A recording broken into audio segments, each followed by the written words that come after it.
Let me just start off by saying that I'm not recommending anything I'm about to say in this video.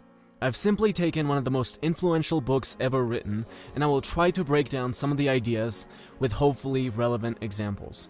So I'm simply presenting information here, and it is completely up to the viewer to decide what he wants to do with that information.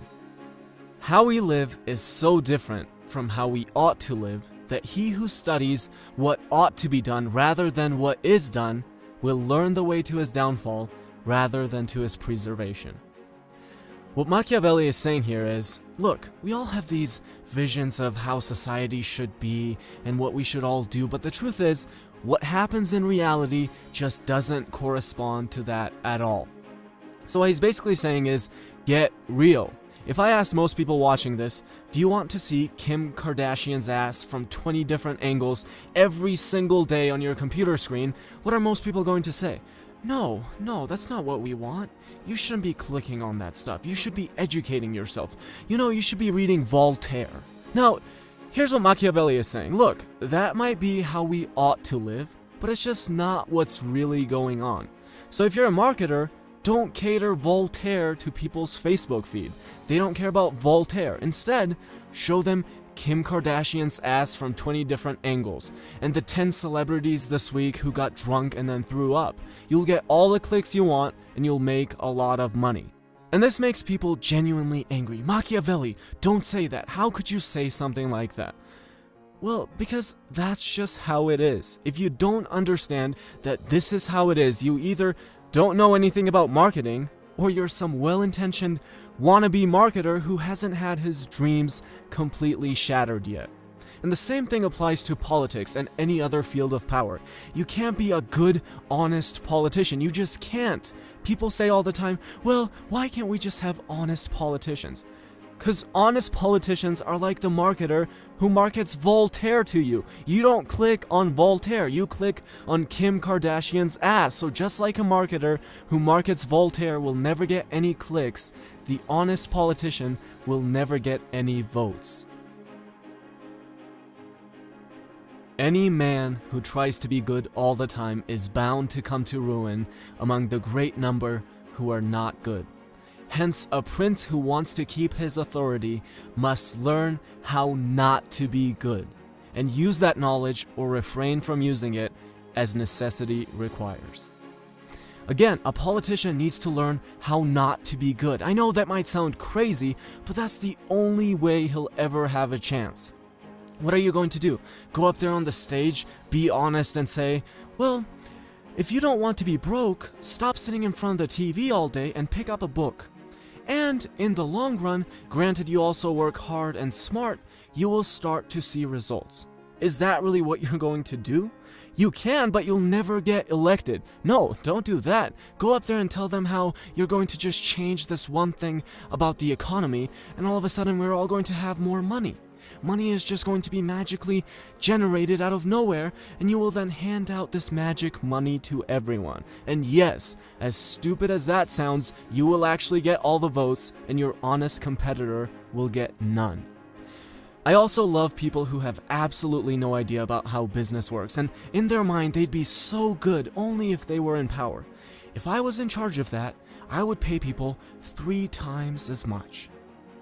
Oh really, would you? Would you really do that? Because that's probably why you're not in charge of anything. If you were in charge and you did that, you would be out of business in 2 weeks. The vulgar crowd always is taken by appearances, and the world consists chiefly of the vulgar.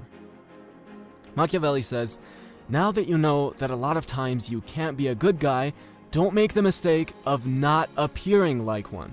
All you have to do is appear to be the good guy. You're dealing with people who constantly click on the top 10 celebrities who puke this week. They're not going to know the difference. Don't worry. I love when people look at all these philanthropists and think, what a nice guy. He's just the paragon of goodness. Oh, is he really? Are they really? Is that how they built multi-billion-dollar businesses by being a nice guy to their competition and sharing their revenues equally and generously with their employees? No, they built it by following another one of Machiavelli's principles. Men ought either to be well treated or crushed, because they can avenge themselves of lighter injuries, of more serious ones they cannot. Therefore, the injury that is to be done to a man ought to be of such a kind that one does not stand in fear of revenge. Almost every successful organization you might like and think of as good has engaged in the nastiest lawsuits and acquisitions to completely crush its enemy. And I could give endless examples of this game of appearances. My favorite one has to be politicians who clearly don't care about religion, but act like without Jesus, they just wouldn't know what to do. And it works! If they didn't lie, they just wouldn't have a chance. I mean, if Jesus wasn't personally guiding the senator, we all know that the state would immediately collapse, and as a punishment, it would probably be hit with tornadoes too. Princes must delegate difficult tasks to others and keep popular ones for themselves. Machiavelli talks about Cesare Borgia, who has this region that he needs to bring under control. Long story short, he appoints this guy and sends him down there to do it.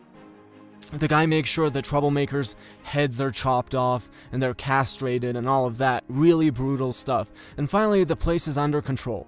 The problem now is people have seen a lot of cruelty, and they're pretty pissed off. So what's Borgia's solution? He has the guy who did all his dirty work cut in half and thrown onto the city square. Then, he makes sure to provide the citizens with food and entertainment, and what's the result? The dirty, effective work was carried out just like Borgia wanted, but he's not the one people are angry at. Now, that is probably one of the weirdest, most repulsive stories I've ever heard, but people in power today constantly do basically some variation of that. I was watching one of the biggest channels on YouTube, and this guy just has the scammiest marketing in the world. It's just so bad. And of course, some people kept calling him out for it, but then one day he puts out this video where he's just really honest, you know? He's really gonna be honest with you guys. And here's what he said. I know my marketing is scammy, and I would basically be a piece of shit for doing it, but it's not me, guys. It's just the marketers who work for me, man. It's just how they do stuff. If it was up to me, I wouldn't do it like that. And I scroll down, and the video has all these likes, and people are just like, yeah, we know you're a really good dude, it's just the marketers. And I remember sitting there in utter disbelief. So let me get this straight. It's your business. But yeah, I get it. You obviously have no say in how it's run. Yeah, that makes perfect sense. You don't want to make more money either. Yeah, I totally get that too. And of course, you couldn't tell a person who works for you to not be a piece of shit if that's what you wanted. Otherwise, you're right. You'd probably get fired from the business that you own. I mean, it's just so ridiculous. But guess what? It works. It works just like an article about celebrities who puke this weekend, and just like dishonest politicians who will always get elected. So there you go, some of the biggest ideas from the prince. And remember, this is just information. Knowledge isn't inherently right or wrong. It depends on what you do with it. Do I think that these ideas are powerful?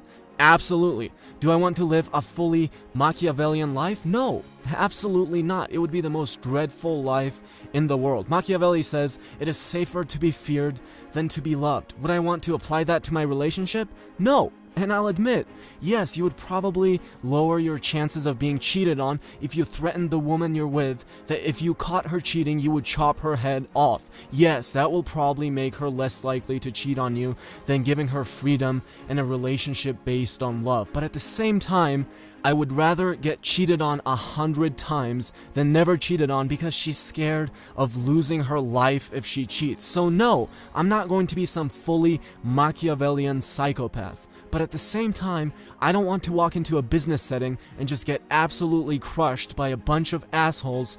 Neither do I want to be played by some little bullshit scam artist who tells me that it's not his fault that he's scamming me, and I'm supposed to just believe that and sit there like a little sheep getting ready to be slaughtered.